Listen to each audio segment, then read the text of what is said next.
Hello, everyone. We're going to try to do this from a little different, a different spot in my house, and see how this works out. We are currently in a guest room, and I may actually need to move this just so that it's more comfortable. In fact, I think I will. I'm going to set this right here. Hopefully I'll have some people join on. We shall see, we shall see.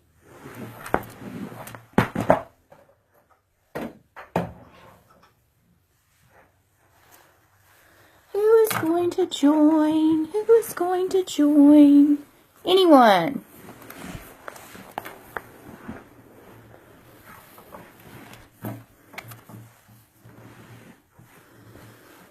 No one as of yet.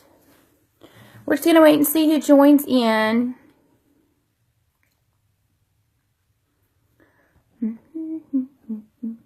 Hope everyone is having a great Sunday. And whenever you join, make sure you say hello and please hit the share button. I'm really hoping that today's message definitely hits home and is able to touch someone's life. Hey, Barbara. Hello, hello, hello. How are you? Are you having a good Sunday? Are you having a good Sunday? All right. I'm going to move this back down where it was originally. So right now we only have one person, which that's okay. We'll see if anybody else joins in. You're having a good Sunday? Well, good.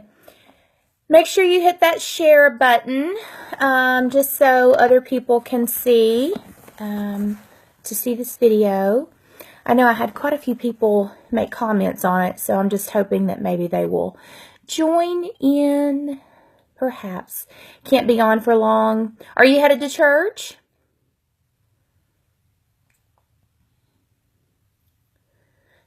I don't know if you're headed to church or not. Let me see if I can add some people.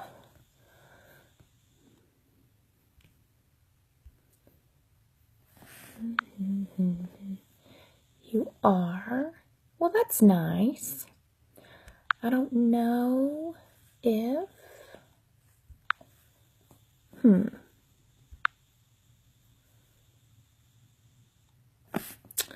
I don't think I can. I'm still trying to figure this out. Let's see. All right, so right now it's just the two of us, and that's okay because, well, that's just how it goes. So we'll start. Today's lesson, or Makeup Covers Jesus Heals, is about hope. And so hope is a feeling of expectation and desire for a certain thing to happen. And Psalms 3:2-6 says, "Many are saying of me, God will not deliver him. But you, Lord, are a shield around me, my glory, the one who lifts my head high. I call out to the Lord, and he answers me from his holy mountain. I lie down and sleep. I wake again, because the Lord sustains me. I will not fear through tens of thousands assail me on every side." Hello, Dana. We spend our entire lives hoping, if you think about it, hoping for a specific job, a certain home, a miracle to happen, hoping for a problem to get better, hoping for a baby, hoping for a relationship to work out, hoping for someone to change, hoping to get more out of life, a new car, a bigger home, a better job, even when we have one, okay? I personally have spent most of my life hoping instead of living. I focused on the negative while you're my church service tonight. Oh, due to our drive back. Oh my gosh, I'm sorry. I hope everything's okay.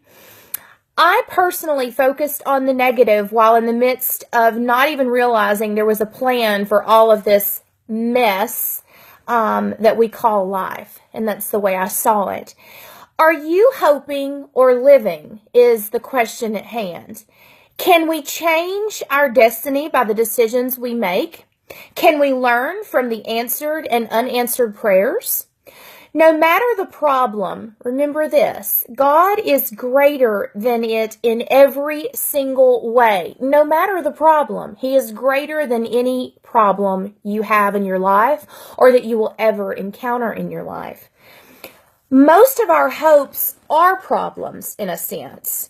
We literally claw our way at trying to make that hope a reality, when sometimes we should just stop and smell the roses, as they say, seek understanding and His wants for our life. Here's the funny thing, though. Hope is sometimes all that we have when we can't see the reasons why our lives are the way that they are. John 14:27 says, "My peace I give unto you. Let not your heart be troubled, neither let it be afraid."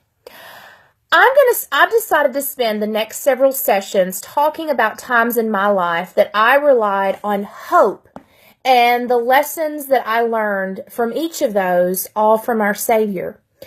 Now, there will be stories of both victories and tragedies, but I am here to share what God has revealed to me and the plans for my life to come.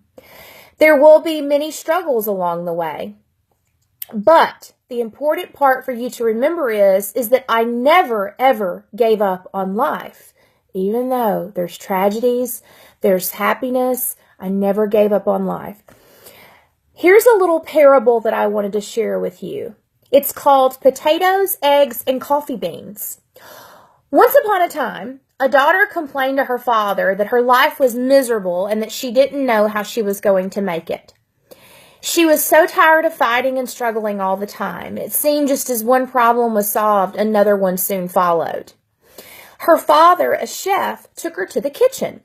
He filled 3 pots with water and placed each on high fire. Once the 3 pots began to boil, he placed potatoes in one pot, eggs in the second pot, and ground coffee beans in the third pot. He then let them sit and boil without saying a word to his daughter. The daughter moaned and impatiently waited, wondering what he was doing.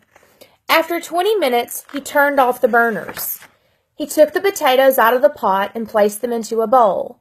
He pulled the eggs out and placed them in a bowl. He then ladled the coffee out and placed it in a cup. Turning to her, he asked, "Daughter, what do you see?" "Potatoes, eggs, and coffee," she hastily replied. "Look closer," he said, and touched the potatoes. She did, and noted that they were soft. He then asked her to take an egg and break it. After pulling off the shell, she observed the hard-boiled egg. Finally, he asked her to sip the coffee. Its rich aroma brought a smile to her face. "Father, what does this mean?" she asked. He then explained that the potatoes, the eggs, and coffee beans each faced the same adversity, the boiling water. However, each one reacted differently. The potato went in strong, hard, unrelenting, but in boiling water, it became soft and weak. The egg was fragile, with the thin outer shell protecting its liquid interior until it was put in the boiling water. Then the inside of the egg became hard. However, the ground coffee beans were unique. After they were exposed to the boiling water, they changed the water and created something new. "Which are you?" he asked his daughter. "When adversity knocks on your door, how do you respond? Are you a potato, an egg, or a coffee bean?" The moral is simple. In life, things happen around us. Things happen to us. But the only thing that truly matters is what happens within us. Well, when I read this story, I instantly thought, no wonder why I love coffee so much when I think about it in relation to my life, because I did create something unique and different. And I took something that would be a tragedy to someone that may have made them a potato or an egg. And I wanted it to be something where I was able to share with someone on how it changed me in a unique way. One of the most valuable things that I have learned in my journey is this: as long as there is life, there is hope. The main thing, guys, is that you don't want to spend your whole life hoping and not living, because there are things that we can do to help that hope, along with God's help, of course. But there are positive things that we can do to make that change. And so over the next several weeks, I've decided, like I said earlier, I'm going to take things that have happened in my life, different situations, and where I was spending time hoping, and not a lot of living in some of it, where I was just hoping for change.